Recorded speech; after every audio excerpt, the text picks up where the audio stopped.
বৈষম্য বিরোধী ছাত্র আন্দোলনের সময় রংপুরের আবু সাইদের মৃত্যুর খবর শুনে ঘরে বসে থাকতে পারেনি ঝালকাঠির নলসিটির সন্তান সেলিম তালুকদার।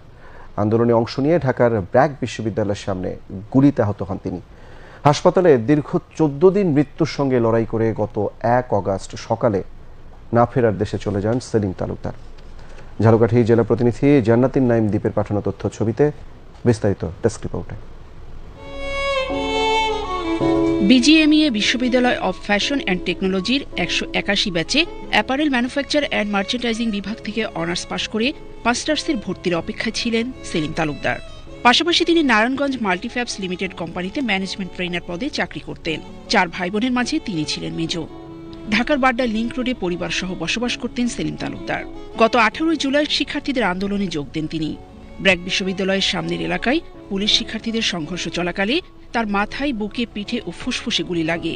আমার ভাই যখন হসপিটাল থেকে এক হসপিটাল থেকে আরেক হসপিটালে, শুধু তাকে ভালো চিকিৎসার জন্য আমরা একটা ভালো হসপিটাল খুঁজছি, কিন্তু সেখানে কেউই নেয় নাই। সবাই পুলিশ কেস বইলা তাকে ফিরিয়ে দিছে। গুলিবিদ্ধ হয়েছে দুপুর 1টায়, আর আমরা পপুলারে রাত 1:30 বাজে তাকে ভর্তি করাইছি। এই 12 ঘন্টারও বেশি সে আহত অবস্থায় ছিল। 14 দিন লাইফ সাপোর্টে থাকার পর 1 আগস্ট সকালে চিকিৎসক তাকে মৃত ঘোষণা করেন।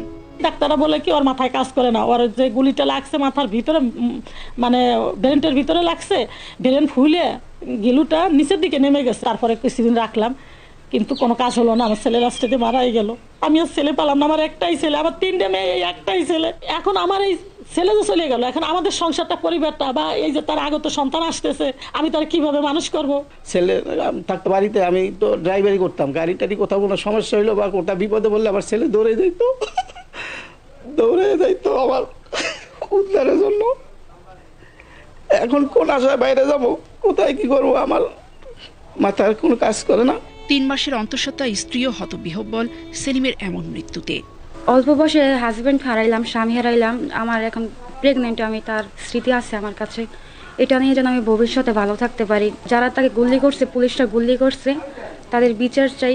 কিভাবে মারা গেছে তা কাউকে বলা যাবে না বলে পুলিশের কাছে মুচলেখা দিয়ে লাশ গ্রামের বাড়ি নলছিটিতে আনা হয়। ও খুব মিশুক প্রকৃতির ছিল, নম্র ভদ্র ছিল, এলাকার মুরব্বীদেরকে সম্মান করত, সালাম দিত, ছোটদেরকে স্নেহ করত। এক ধরনের স্বেচ্ছাসেবী টাইপের মানুষ ছিল। পুলিশটা গুলি করেছে সেটা দেখে আমরা খুব মর্মাহত হয়েছি। এই পুলিশদের বিচার চাই। গুলির আঘাতে সেলিম তালুকদারের মৃত্যুর পর বৈষম্য বিরোধী আন্দোলনের শিক্ষার্থীরা নলছিটি শহরের বাসস্ট্যান্ডে বিজয় উল্লাস 71 চত্বরকে শহীদ সেলিম তালুকদার স্মৃতি চত্বর নাম দেন।